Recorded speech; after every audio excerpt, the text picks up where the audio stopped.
कीमती टाइम कड़ा है, ठीक है। और साड़ी काम तो तुम आए हो अपने कीमती टाइम में अज मैं काफ़ी टाइम हो तो बाकी पार्टियां चलता सारिया पार्टियां दे रहा ट्राई किया है, ठीक है जी। मैं काफ़ी टाइम हो तो लगे दे कि भाई कोई बेहतर आदमी ऐसा मिले जिस नाल असी भी जोड़ा है कि आप मुंसलिक करके ना,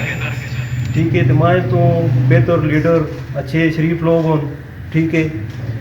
और नहीं लगे PTI भेज भी रहे हैं थोड़ा टाइम, ठीक है जी। उन्होंने भी देखें काम महंगाई देखो उन्होंने इस टाइम हुकूमत है और मसले मसाइल देखो साढ़े बच्चे नो असा और चीज़ा नहीं चाहिए गलियां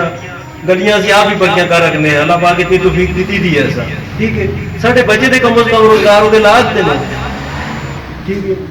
असा दे बच्चे बेरोजगारे फिरते ने बने होते कदे ये सारे मसले मसाइल जोड़े हैं देख के उस तो बाद मैं नाल जोड़ा है कि बयान करना मैं नवाज भाई उन्होंने सारे मसले सब तो पहले मैं शाहिद खान का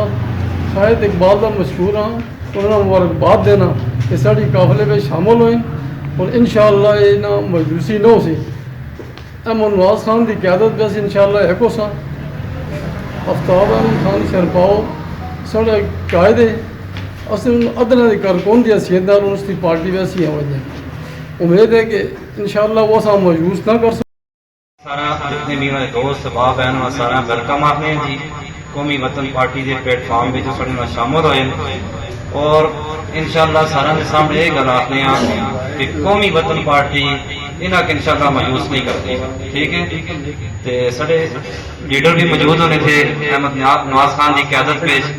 अस सारे जितने भी भरा हैं इंशाअल्लाह मिल के कौमी वतन पार्टी अक्टवाद में एक ना दे और अल्लाह के हुक्म नाल हर प्लेटफॉर्म में कौमी वतन पार्टी का साथ दे।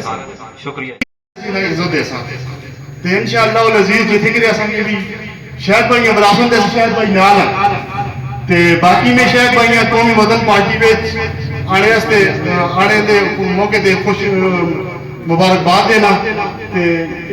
कौमी वतन पार्टी में जाए कोई सोच भी जाए बाकी पार्टियां भी ना देख के पहले नून लीग ना रहें फिर उस तो बाद अपना PTI ना रहें